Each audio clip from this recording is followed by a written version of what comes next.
Сәлем достар, бүгін біз дәмі тіл үйіретін өте нәзік болып шығатын медовый торт жасайтын боламыз. Видеомды көрмей салдын лайк басып қойыңыз.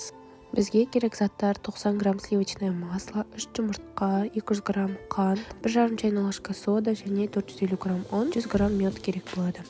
Осындай түбі қалың кастрюлемізге майымызды, қантымызды және 2 ас қасық мед салып, орташа отқа газға қоямыз. Қантымыз ерігенше осылай араластырып тұрамыз. Бізде осылай көпіршіктер шығу керек. Оттан алып, үстіне 1,5 чайный ложка сода қосамыз. Мұнда уже сода қосқаннан кейінгі реакция жүріп жатыр. Массамыз суығанша осылай көтерілгеннен кейін араластырып отырамыз.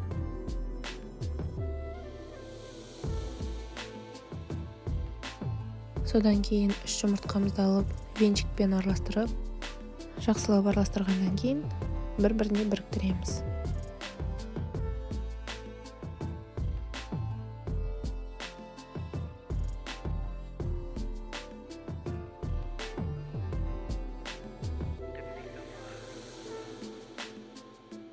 Жұмыртқа екеуін біріктіргеннен кейін ыдысымызға салып аламыз. Үстіне міндетті түрден сүзгіден өткізіп 450 грамм ұн себеміз.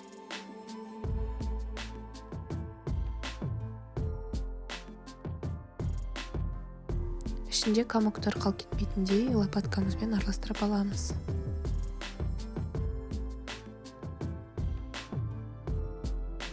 Міне бізде осындай керемет тесто дайын болады. Келесі кезекте пергамент қойып, үстіне 1-2 ас қасық массамызды салып, үстіне ұн себелеп, қолмен және оқтаудың көмегімен жайып шығамыз.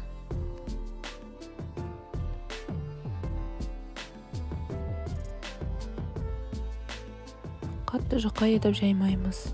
Жайған тестамыздың үстіне форманы басып алып, формасын кетіреміз. Артық ұндарын алып тастап, ортасын вилкамен тесіп шығамыз. 5-7 минутқа духовкаға пісіріп алып шығамыз. Дәл осылай қалған тесталарымызды осылай жайып пісіріп аламыз. Менде осы рецептпен 7 корж шықты. Мен медовый тортын әртүрлі рецептпен пісіріп көрдім. Бірақ ең қатты ұнағаны осы рецепт болды. Сіздер қай рецептпен пісіріп көрдіңіздер? Комментарийға жаза кетіңіз.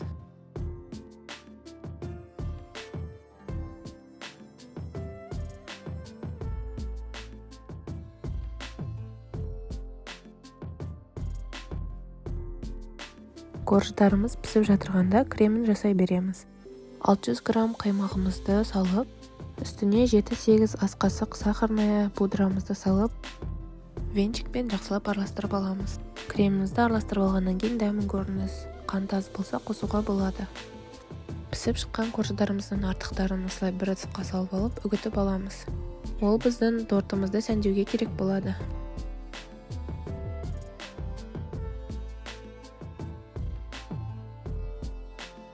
Бізде осындай өте жұмсақ, күшті корждар пайда болады. Келесі кезекте тортымызды жинауға кірісеміз.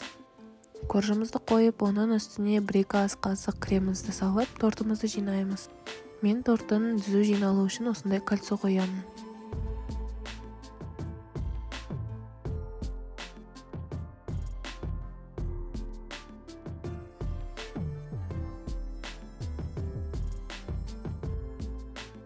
Достар, менің каналымда көптеген тәтті рецепттер бар.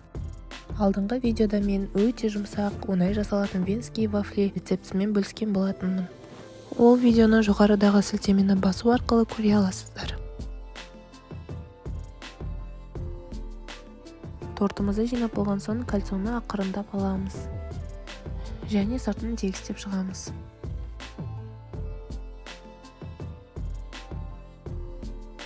Тортымызды тегістеп алғаннан кейін үстіне үгітілген корждарымызды барлық жеріне сеуіп шығамыз.